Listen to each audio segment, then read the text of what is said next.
Laughing in the woods. Decided to make a Reddit account so I could post a story that happened about 5 years ago. I went camping with three of my buddies, John, Bennett, and Kyle. We do this every year, kind of a bro trip to reconnect with each other. We were all fresh out of college and decided to go on our yearly camping trip in August. We were from Oregon and ended up camping in the woods there, like we usually do at the same spot. The first day was great. We set up our spot, explored the area, and by the time the sun was setting, we set up a campfire and made dinner. After a few too many beers and some s'mores, we decided to go to sleep. It was a perfect end to a perfect day. Our second day was basically the same thing. Hiking, food, one too many beers, but this night ended up being not so perfect. I remember watching a Mr. Nightmare video about some guys camping, and they heard laughing, and it turned out it was nobody in their group. Yeah, my story is similar. As we finished the rest of the beers, we were wrestling around with each other like guys do, when John stopped messing around and froze. Everyone was confused, but John claimed he heard something nearby. I told him it was most likely a squirrel, and he said, "No, it was most definitely not." He was scaring me at this point, so I decided to resume the tackling session, and I took him down. We forgot about the whole thing up until about 10 minutes later. We were tired from wrestling and joking around, so we decided to put out the fire and head into the tent. We had a 6-person tent for anybody wondering, so we were all in one tent. Just as our only light source, besides our flashlights, went out, I heard a slight cackle. I assumed it was one of the boys, because we were all clearly a bit buzzed, so everything is funny. I wanted to see what was so funny, so I turned the flashlight directly onto Bennett's face. I thought he was the one laughing. Bennett's face was as white as a ghost. He looked at me and said, "Did you guys hear that?" I said, "The laughing?" And Cal said, "That wasn't you?" We were all shaken, and decided to go into the tent. As we got into the tent, I pulled out an axe I used to cut the wood. It was the only source of protection we had. I was on the very end of the tent, with Kyle and John in the middle and Bennett on the other end. We were all silent, but I knew we were all wide awake after hearing the laughing. We weren't exactly at an actual campsite where there were other people around. We just walked into the woods, found an open spot, and set up camp there. We were about a mile from our car with barely any cell signal, so I guess you could say we weren't exactly in the safest position if there was a crazy maniac running around. I got tired, so I dozed off. I have no idea how long I was sleeping before I heard laughing again. It's hard to describe other than it sounded menacing. I was frozen. I didn't move. I didn't even try to look over to see if my buddies were awake. The axe was under my pillow. As I mustered up the strength to go move to get the axe, I saw what looked like someone's finger pressed up against the tent, just circling around the tent. Someone was definitely outside, walking around our tent, laughing. When they got to the front part of the tent, where the entrance was, they stopped. About 5 minutes went by before the person ferociously shook the tent and screamed, "Boogity boogity!" That's when I knew my buddies were awake as well, because Kyle screamed like a little girl, and after he screamed, whoever was behind the tent laughed again and walked off. We laid there the rest of the night, wide awake and definitely sober. We didn't want to move out of pure fear that whoever was out there was still there. When the sun came up, we packed up everything and walked back to our car. We still go camping every year, but make sure to go to a legit camping site. I now bring a judge gun with me, and not just an axe. Whoever was outside our campsite could have been a deranged homeless person, psychopath, serial killer, meth head, or just an asshole playing a prank on us. But I sure as hell won't camp in a rural place anymore. Stay safe out there. It's a dangerous world we live in.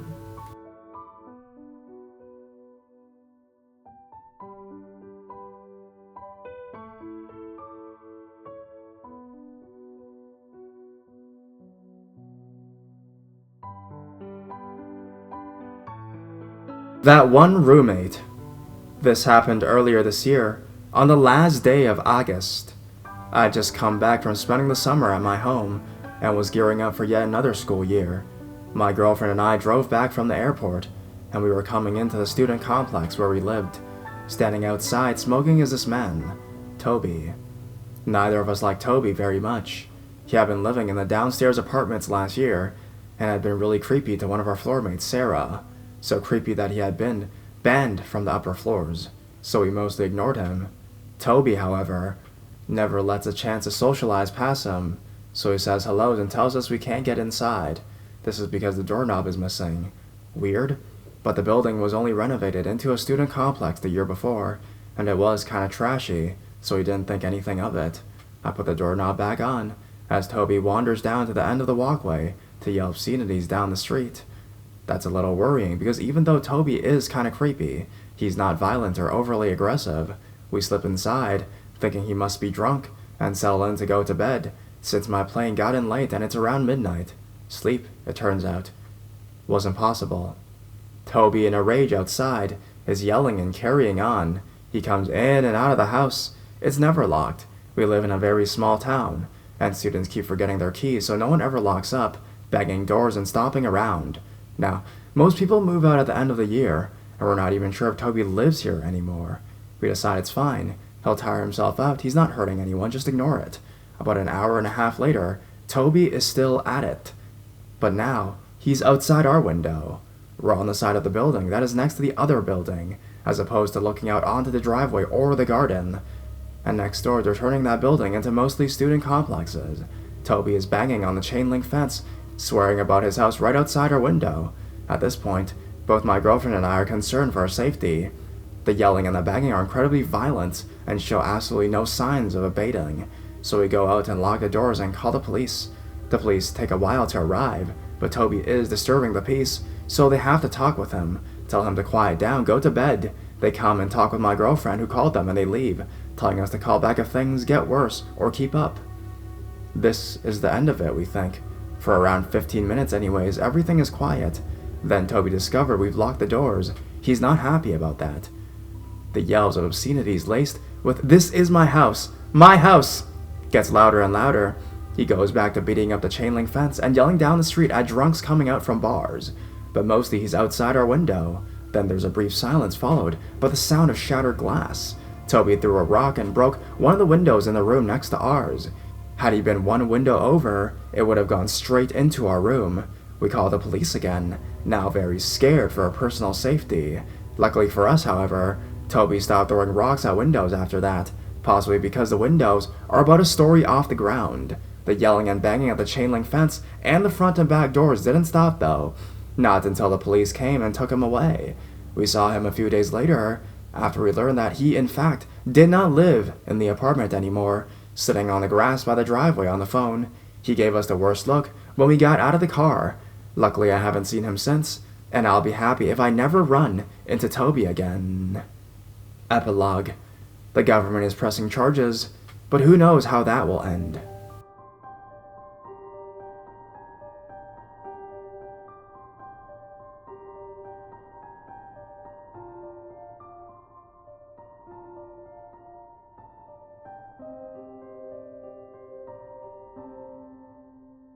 Night noises. I have been asked to post this incident, so here goes. It was 1974, and I was a young mother with a new baby boy. I need to give a little background information in order for the reader to understand my actions that night. Gramps had been shot 5 times and survived the Battle of Somme. Our family was from the mountains of NC, and Dad was a vet of World War II, Korea, and Vietnam. We grew up with guns. I was a tomboy and learned to shoot a rifle along with my brother when I was 12 years old. My husband was an ex-Marine and also a Vietnam vet. He was a cop and worked third shift, leaving me and my baby alone through the night. I used to hate for the sun to go down because I began hearing strange thumping and beating on the outside of the house. I told my husband about the noises, and he said I was imagining things. It was the middle of August and very hot, so I had all the windows open. The baby's crib was in our bedroom, along with a blank wall. There were 2 windows on either side of our bed. On the other side of the room, I would draw the curtains at nighttime. The thumping began one night as I was getting ready for bed. I just checked on the baby, and while I was easing over to one of the windows in the bedroom, I heard a very deep, evil-sounding masculine laugh. I froze. A cold chill crept up the back of my legs, up my spine, and made the hair on my neck raise. I slowly backed away to the crib and picked my baby up and slipped into the kitchen to call my dad. Of course, he wasn't going to leave his beer and recliner because I was hearing noises. He told me to get my husband's extra service revolver and shoot out the window. If I hit anyone, to drag them inside, and they were paid for. I didn't know how I was going to do that with a baby, but I was raised to obey my dad. I laid the baby back in his crib and pulled a nickel-plated Magnum 45 out the top drawer of my husband's dresser. I went to the window and parted the curtain and shot through the screen. The baby slept through the whole thing, and I was never bothered with the noise outside of the house again. In no way do I advise anyone else to take the same action. Thinking back, I know of all the things that could have gone wrong. We live in the middle of an apple orchard out in the country. We had no close neighbors. Bear in mind that this happened nearly 40 years ago, and we did things pretty differently back then.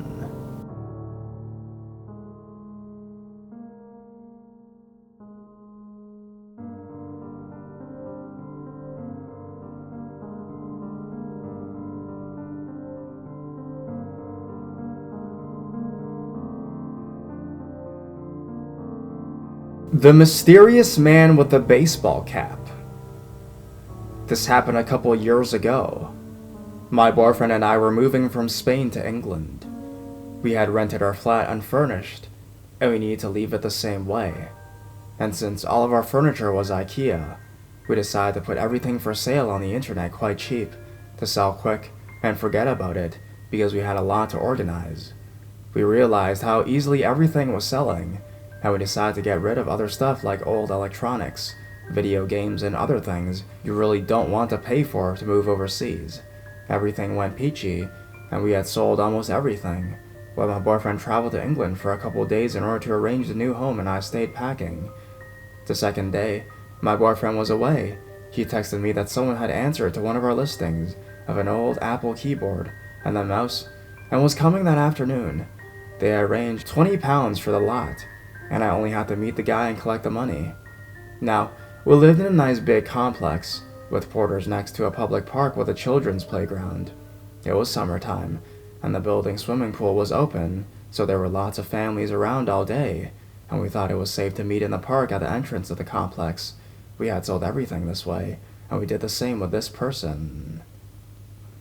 The thing is, the guy didn't come at the time and the place arranged. I waited for 15 minutes, and seeing he wouldn't show up, I went back upstairs to keep packing. I texted my boyfriend about it, and he told me to forget about it. It was only £20, and we had other things to think about. We were both quite stressed about the whole ordeal of moving overseas. Things weren't going as smooth as they should have, and for a moment, we almost thought we were losing the new house, and we were going to be homeless. The next day, this guy texts my boyfriend again and apologizes, saying his daughter was sick, and he couldn't make it and totally forgot to cancel, but he is still interested and can do the same time today. My boyfriend asked me if I'm going to be home, and I tell him yes, but I ask him to give him the flat number so he can just ring and I don't need to wait for him again, under the August burning sun, in case he doesn't show up even. The time we were supposed to meet comes and goes and nobody rings. I keep packing and cleaning, and at some point, I decide to take a break and sit for a while with my laptop. And when I'm there, the house quiet. I hear the familiar sound of a key scratching the lock just a millisecond before someone unlocks it and enters. For a moment, I assume it's my boyfriend coming home, but I immediately dismiss the idea because he's out of the country, and I listen carefully to try and locate the sound. To my surprise, I hear it again. It's very subtle, and it doesn't last, but it's definitely the front door lock. This startles me, but it's the middle of the day, and the building is very safe, so I think maybe it's the neighbor's dog or one of the kids playing in the landing. I approach the door quietly and peek through the peephole. I see a man in the landing. He's facing the lift and gives me his back, middle-aged, fit, wearing a baseball cap. I can't really see his face. There are only 2 other flats on the floor, and both are occupied by families. This is not the dad of one of those families. I don't know this guy, but then again, he could be a relative or a friend, and he's only waiting for the lift. The lift door opens and he leaves. I keep doing this and that for the rest of the day until it gets dark and I put the rubbish out. This is Spain, in the summer, so it's easy 10:30 p.m. before it's completely dark. I collect the bags and head downstairs. I need to get out of the building complex and cross the park to find the rubbish bins. But there's nothing dodgy about it, it's just a quiet street. I cross the park, and when I'm throwing the bags in the bin, I think I hear a whistle, but there's no one around. I head back, and now I definitely hear a whistle, or being more accurate, someone whistling. Not a song or a sexy whoo-hoo, just 2 notes, like calling out a dog, but not so lively, somehow slower, kind of eerie. I instinctively look around, but I see no one. The park is empty, and so is the playground. Everything is lit except for the tree area in the back, and it's probably my imagination, but I feel I am being watched. I try to keep it cool, but at this point I am a bit jumpy. I think I've been home alone for the last couple of days too long. I'm just tired and imagining stuff. I get upstairs and lock the front door. Somehow I'm not connecting the dots. A while later, I'm in bed watching something in my laptop and texting when the buzzer downstairs rings. I look at the computer clock. It's 11:30 p.m. at night, and I'm definitely not expecting anyone at this time. The buzzer has a camera that automatically sends signals to the flat when someone rings. It's always a bit slow, so you need to wait a couple seconds until the image comes through, and when it does, I see the guy in the baseball cap. And that's when I connect the dots. The missing meetings, the scratching, the whistling. But I say to myself that maybe I'm paranoid, so I text my boyfriend and ask him whether this guy has changed the time and he forgot to tell me about it. He tells me this dude just called him, but he didn't answer because he's abroad, and he didn't want to pay roaming to speak with him after having been stood up twice. I tell him someone's here, and he texts the guy. He tells my boyfriend he's here, and no one is answering. He's angry. I'm seeing him in the small black and white screen, speaking on his phone and gesturing. I still don't see his face, but I'm going to lose him any minute because the signal only lasts a couple minutes if you don't open. My boyfriend texts me not to open and that he's calling the guy, so he calls his men, and instead of yelling at him for coming this time unannounced, he apologizes to him and explains that I am having friends over, and I must have disconnected the buzzer. The stranger asks if he can have my number, and my boyfriend in all his cold blood says sure, but she's not answering. I just called her twice. She must be distracted with her friends, and asks the guy, please don't make any noise or the porter will call the police and we'll be in trouble. We've had complaints for noise before. My boyfriend apologizes again to the guy, as to keep him calm, and asks him to please to come tomorrow, that he will be here, and they can close the deal in person. I can't see him in the camera anymore, but I look through the window, and I see him go away, cross the park, and disappear around the corner. We never heard from him again. My boyfriend returned home the next morning, and in a few days, we moved abroad. I still don't know what were his intentions. I don't know if it was really him whistling to me from the darkness, but I know he had definitely been in my floor because I saw him through the peephole. He was there, inside the complex, inside the building, on the other side of my door, and he didn't ring. And I know if he had just been a sketchy looking person trying to get a cheap keyboard, he would have rung.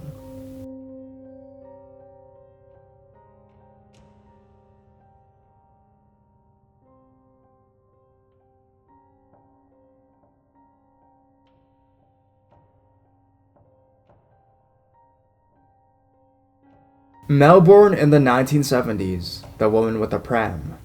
This is a story of a scary encounter my dad and uncle had when they were both young boys, about 10 and 13 years old in the mid-70s. Growing up, they moved around a lot because of their dad's work, and in this case, they just moved East Malvern, an old suburb with big old houses just outside of Melbourne. Nowadays, East Malvern has beautiful oak-lined streets and is the home to upper middle class and wealthy young families. But at the time, it was just run down and plain. The two boys had been sent out to shops to get some groceries for their mom, bread and milk, and the milk bar was just a few blocks from their house. The two of them were returning at about 5 p.m. It was August, so it was starting to get dark. My uncle happened to look around behind him, and he noticed that a little distance back, there was a tall woman pushing a pram. Something about her was strange and caught my uncle's attention. He turned around again and noticed that the woman was wearing an old-fashioned bonnet and shawl, and the pram was an old-fashioned perambulator style. She was wearing long white gloves. My uncle thought maybe she was a poor single mom who had relied on St. Vinny's donations to dress herself and supply the old pram, but she didn't look like the other single mothers he'd seen. He turned again and was startled because suddenly the woman was much closer than before, as if she had just been running up behind them. It was from that distance that he noticed that she was so strange. She was unusually tall, yes, but from a closer distance, he saw the broad shoulders, big hands and arms, and the hard jawline of a man. In 1970s Melbourne, any kind of cross-dressing was considered shocking and bizarre to just about everyone. My dad and uncle were afraid, The man was now staring at the two of them with intensity and began speeding up his walking pace. The boys crossed the road and sped up their pace. The man sped up again and started to cross the road with them. At that point, the boys just bolted. After reaching the corner, they stopped running and looked behind them. The man with the pram was gone. They'd stood frozen for a few minutes, staring back, catching their breath, terrified and unsure of what to do. Minutes later, they continued walking. As they turned the last corner of their street, my dad screamed. He had seen a head with a bonnet peering out from between two parked cars, a little ways in front of them, between them and their house. At this point, my uncle and dad ran up the driveway to the nearest house. The man started following again. My uncle stood with his finger hovering over the doorbell, staring at the man, who was now standing at the bottom of the driveway. At that point, my uncle, who was terrified, rang the bell, causing the man to immediately run off. The police were involved but never found anyone. Luckily, nothing ever happened again.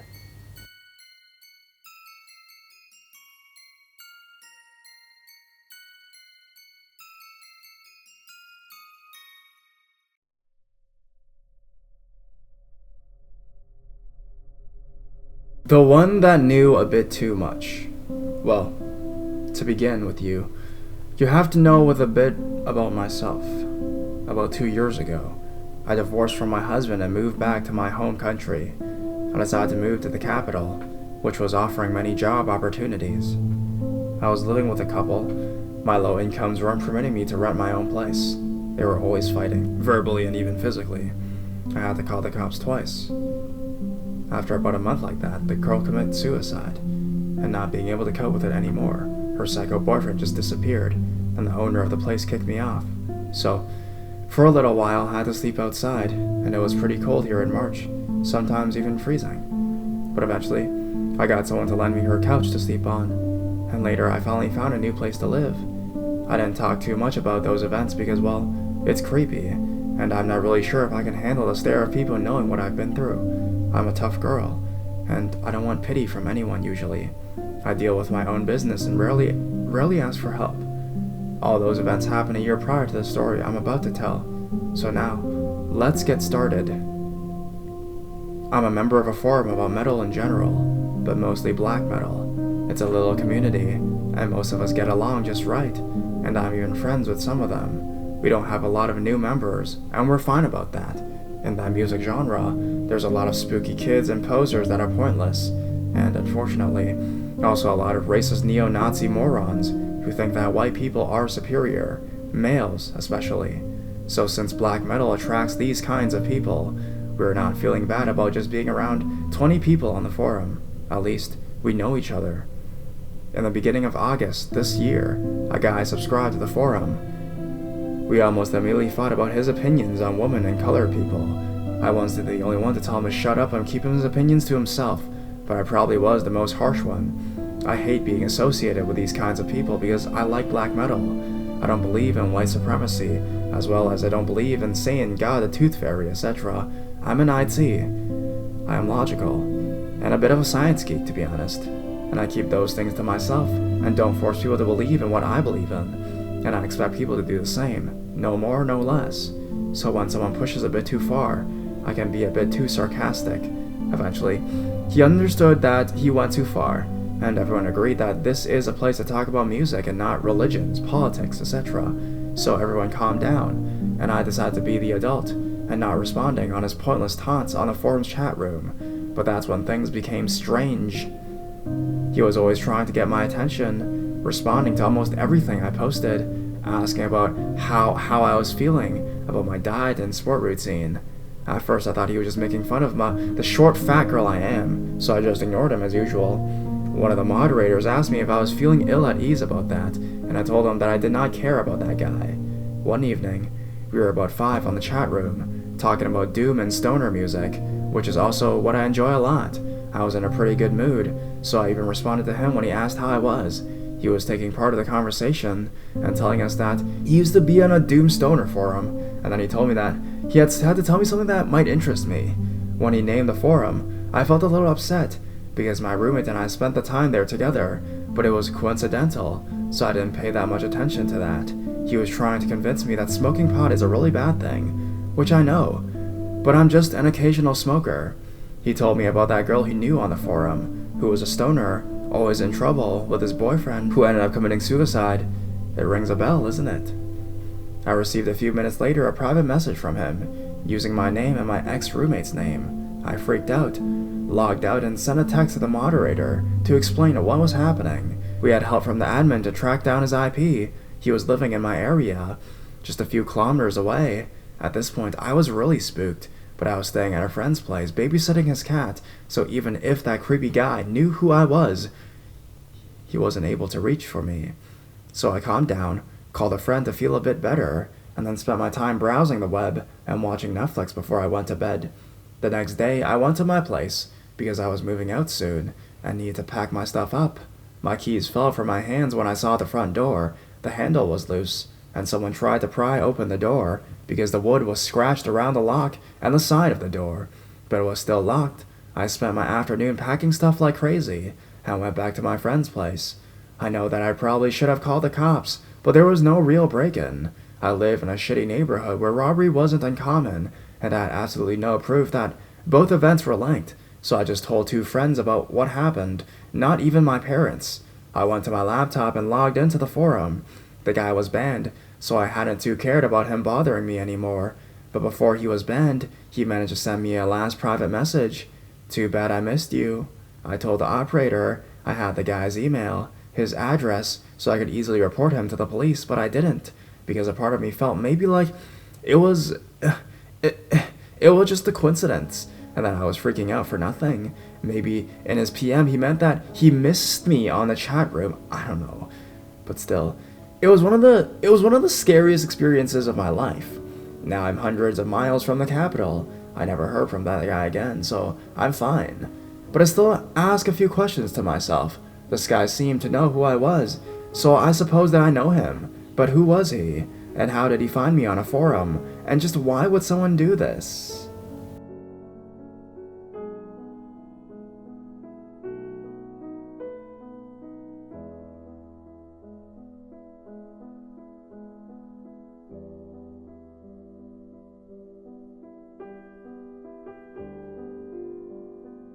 Backseat freak.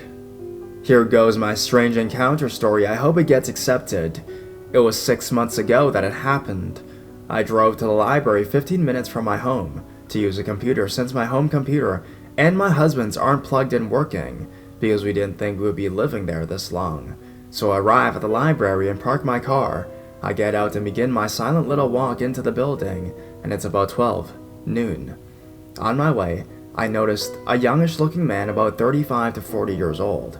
I'm 50 or so, walking across the parking lot about 30 feet away from me, keeping up at the same pace as me and going in towards the entrance to the library, as I am. Just before we both get to the door at the same time, he suddenly turns and gets in right in front of me and says to me, "You need me." Astonished, all I can do is stare. What? He repeats, You really need me. You want me. Real bad. You even know what you're missing. It's so good. Oh, good grief. I managed to say. You must have me mistaken for someone else. I don't know you, and I'm not who you think I am. He stands staring at me unblinking, and seemingly unable to tear his dirty eyes off my boobs. He has dark eyes, and they sort of look watery. His clothes are loose, and his faded red, long-sleeved shirt is torn on one shoulder. Broken teeth make his smile look scary, and he emits an odor of tobacco and the smell of a dirty laundry hamper. He keeps staring, and I feel like I'm being visually raped. I try to remain polite and not get him too upset, since I don't know what this guy is capable of doing.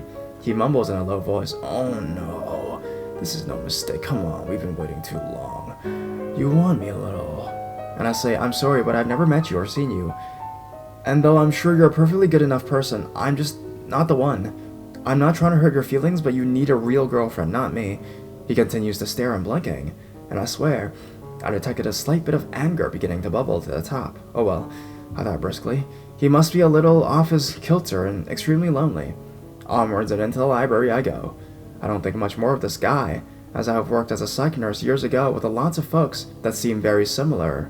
Busying myself with tasks at hand, I quickly dissolve into 3 hours worth of reading and writing online, and get myself caught up with what I meant to do that day. It was August with a summer day gleaming like new money, and I still had time for an energizing walk at the local park. Quickly picking up my things, I gathered my keys and headed outside. Feeling relaxed and ready for my walk, I slid easily into my car and slammed the door. Before I even had time to put my keys into the ignition, I felt a crawling sensation on the back of my head. I swished my fingers through my hair unsuspectingly, and then felt it again. I turned around and was met full face, on in the back seat, with him. He was back there, and leaning towards me, trying to again touch me or my hair, just whatever he could. My passenger seat door won't lock, and I'm sure I know he watched the car I drove up in and planned this. What the hell are you doing in my car? Get the hell out of here, you idiot! He would have none of it and said, please, just spend one day with me. I promise you won't regret it. You'll love what I can do for you. My name is Skip. Aren't you glad I found you again? No! Get the hell out of here and away from me. I'm calling the police, and you're going to jail, buddy. I get out of the car and yell at him some more, and he starts getting pissed and gets out while trying to pull up his pants, and I get a quick glimpse of that stiff situation. He says, you must be mad because I'm not wearing underwear. But in this heat, who needs any? I suggest you remove yours too. By now I'm screaming for help and really scared as shit. A couple in their 20s is walking nearby, and a young man runs towards us as Mr. Romance takes off at a gallop, still groping his trousers. I tell him my story, and he says to call the police and make a report to this dude. He's dangerous. Of course I do, and I'm so upset and scared that I'm crying the whole time. Never ever again will I drive that car with no locking mechanism on that door, and it was quite a while before I went back to that library. Anyways, back seat freak, please retreat.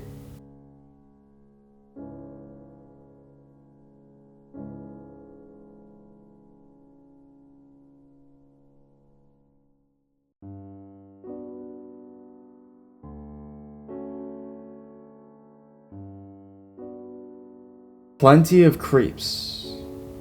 You know how people say you live and you learn? I feel like my experience fits into one of those live and learn times. I am a 19-year-old female, and this happened towards the end of August last year. I had gotten bored with it being towards the end of summer, and my options for going anywhere were slim to none. I don't have any friends in my area, considering many of the kids my age already have their groups of friends and such, and I moved in 2014 to this area around late May, so no high school cliques to be a part of. Anyways, with that being said, I had my trusty smartphone by my side to keep me preoccupied, and on a whim, I decided to randomly make a Plenty of Fish account just for shits and giggles and see who I could find in my area. I made the account and don't necessarily do anything with it, except add a few pictures, because that's what it says to do in order for anyone to take interest, and I strictly put the looking for friends for my choice of why I was using the app in the first place. Within an hour, I got a message from a guy. He seemed harmless enough, starting out with a hey, how are you, and the like. Casual conversation continues, and it results with him asking if I would like to hang out with him. Now, as I said, I was bored out of my mind, and with barely getting out of my house, I wasn't able to let a casual hang out event pass me by, so I agreed. He tells me him and his half-brother are going to hang out at a music store that is not far from my house. I agreed to said place. This was a rare opportunity to get out of the house, because my dad and stepmothers always insist that I should, so I decided to go look decent for society and put on makeup. I felt good. I sent my dad a heading out message, so he knew I would be out and probably still out when he got home from work around 5 p.m. Before I leave, I messaged the guy, who we shall call Kevin, on the app messaging that I'm going to be where he wanted to meet me, and he agreed, but I'd also asked for my phone number so we could still talk while I walked to my destination, so I did. At the time, no red flags had been popping up in my head, but before I left, I was second-guessing going out at all, with me being the introvert and timid girl that I am, so I thought to myself, come on, break out your shell just this once, so I just took a leap of faith and went. On my way there, we still kept things casual through text, and as I would expect, since we are on acquaintance basis, I didn't want anything more than friendship with him. Looking back on it now, I wish I'd given him a death wish instead. I finally reached the music shop that I haven't even been in before until that day, and I looked around a little at first from the entrance to take it in.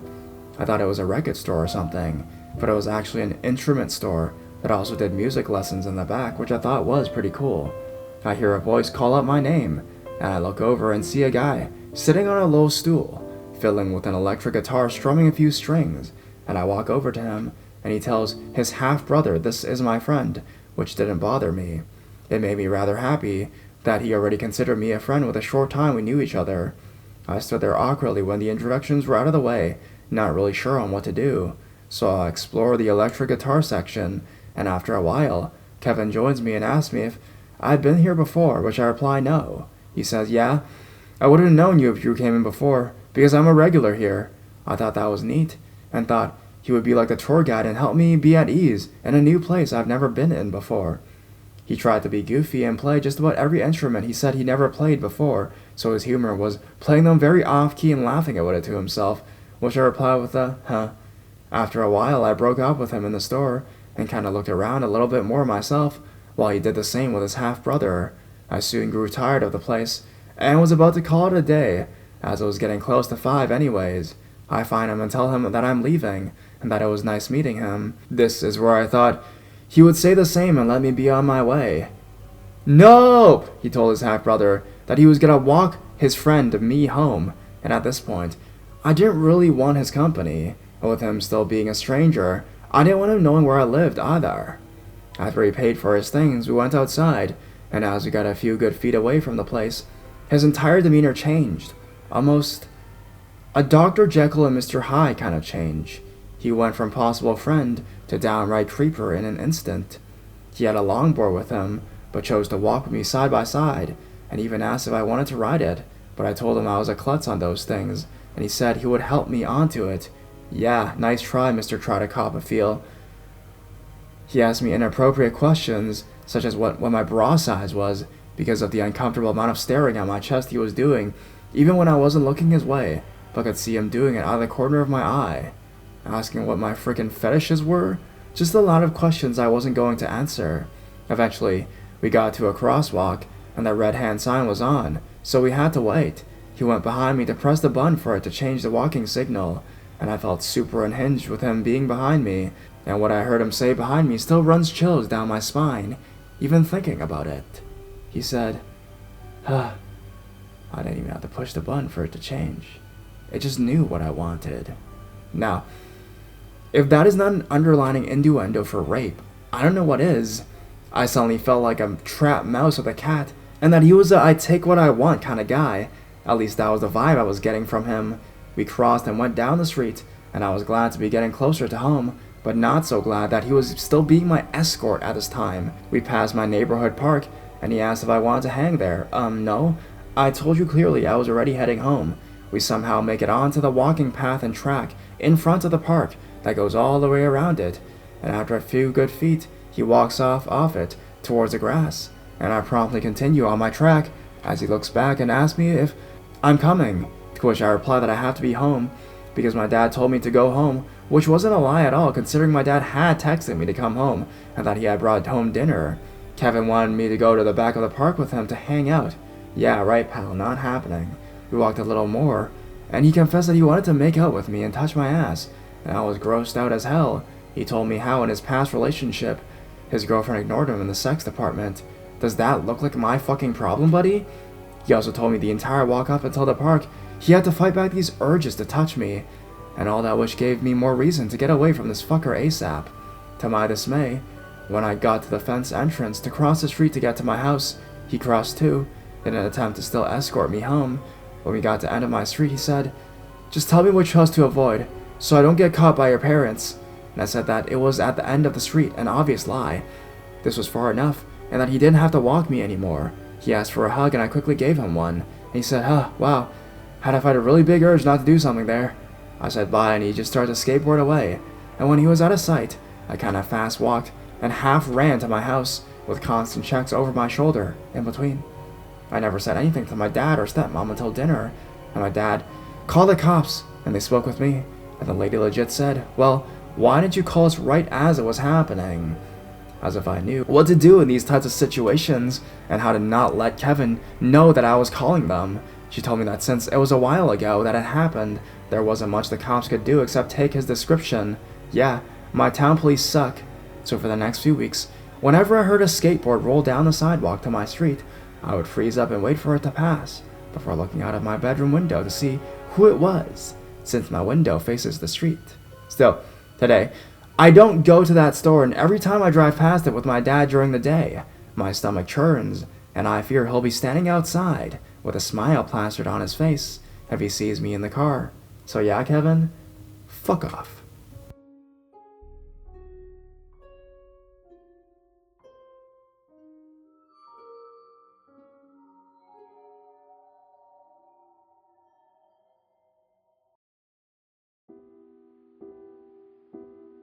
I narrowly escaped the worst situation I've ever been in. This happened about 8 months ago, August of 2017. I've only told close friends about this story, and especially not my parents. The story of this story becomes unintelligible at any points. I'm not the best writer, but I'll try my best to keep things interesting. I'm not posting this for pity. I'm not posting this for anything like that. The reason I'm posting this is because I need other people to know the dangers of being alone and defenseless. I'm also open to criticism on how stupid for what I did was, and what I could have done instead. I'm still a young woman who goes out a lot late at night, so knowing ways to prevent situations like this would be helpful. Enjoy my story. It was my first week at university. It was a Friday, and I've been spending the day with a good friend of mine named Andrew. We had gone to a secondhand store, a coffee shop, gotten pizza, and were headed back to campus.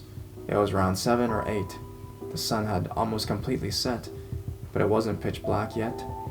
The street lamps were just narrowly turned on. Andrew and I were walking up the road to where we had to say goodbye, as he had to go back to his car. We parted ways and made plans to hang out again. I started walking back to my dorm alone. To go back to my dorm, I had to pass a street that was mostly bars and clubs. It was very well known for every girl to not walk from the street we called Fry without pepper spray in hand. Last year there had been a serial murderer who picked up his victims here, chopped their corpses up, and dumped them in a nearby lake, not to mention the countless rapes and anything else, as it was literally across the street from a university. I hadn't known this yet. It was my first week. I was doing exactly what you shouldn't be doing. I was walking up the sidewalk to taking the route through the school buildings, as I thought it more safe. I was almost past Fry Street, as it started to get busy with people in their 20s and 30s looking to wind down after work. Through the dim light of the street lamps, I could make out 2 figures walking my way. As they came closer, I noticed 2 guys, about 5'11" to 6 feet tall, and looked to be 24 to 25. As they came a little closer, I noticed something else. They were both carrying pairs of shoes in both their hands. Nice shoes. Jordans. They already had shoes on. They were going around taking people's shoes. Fuck. I had my backpack on, with my laptop and everything in it. Fuck. I'm also 4'11", 95 pounds, 18-year-old white girl with mental health issues, and couldn't defend myself against a 7-year-old. They noticed me, and started gesturing towards me and laughing, and walking towards me. Fuck. I realized I had 3 options. 1, turn back around, possibly have them follow me, then have no plan on how to get rid of them. Number 2, keep walking, probably be stopped by them and have a panic attack. Might also get robbed. Number 3, devise some plan that you've seen on the internet. I'm a dumb, and picked number 3 as a split-second decision. I look at my watch like I had someplace to be, and start walking to a building to my left. I had a class in there and knew it stays open late. I get to the door, open it, and walk down the stairs. I hear the faint click and hum of the motion-controlled lights turning on. This building smelled of dust, melted plastic, and cockroaches. I felt pretty safe for a second, but then I heard the door open behind me. I turned my head and saw that it was in fact them coming down the stairs in my direction. They didn't see me, as the stairs were very steep and had the ceiling covering their line of sight. However, I saw the extra pair of shoes dangling at knee level. They were laughing, not sinister, creepy laughing, just like they had said something funny. This was when I realized that I was in danger.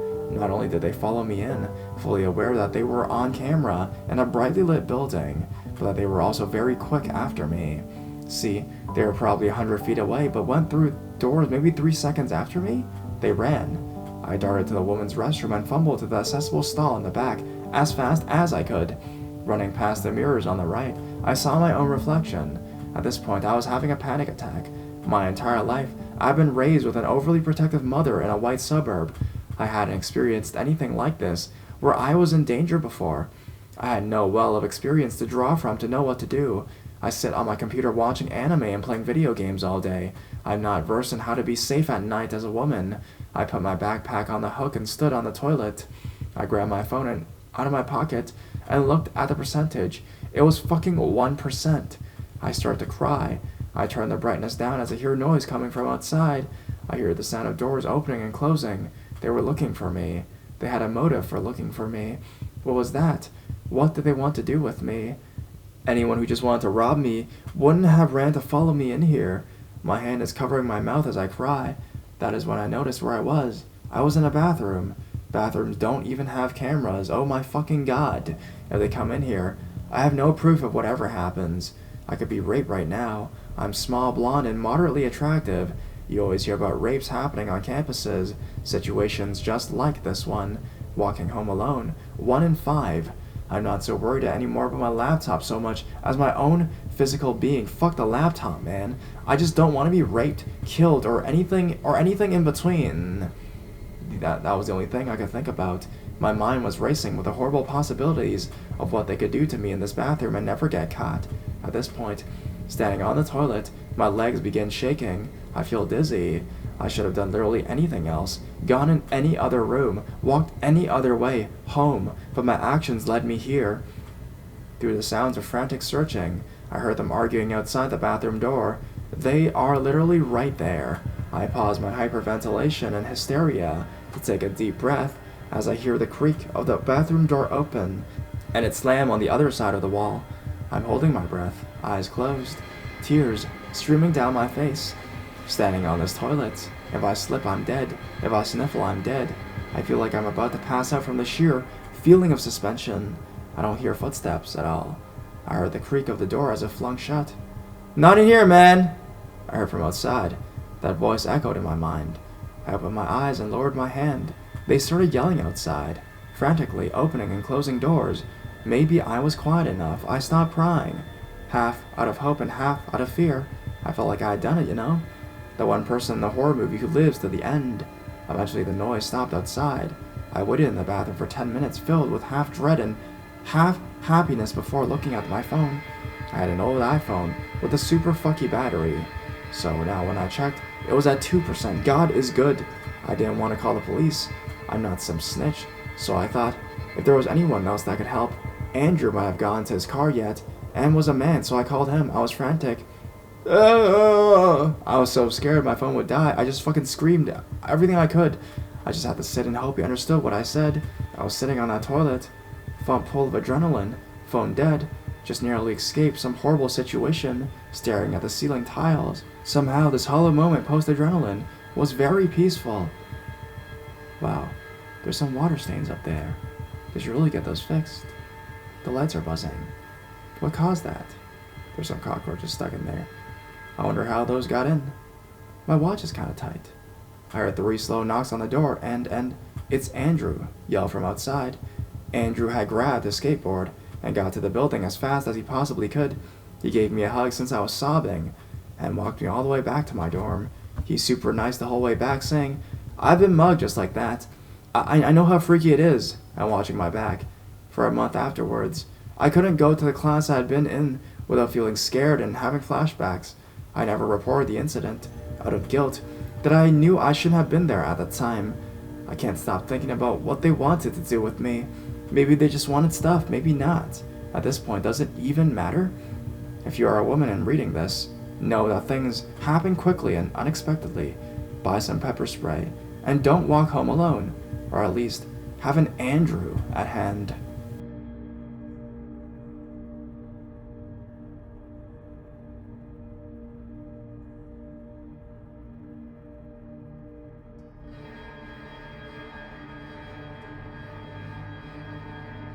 He was still outside waiting for me.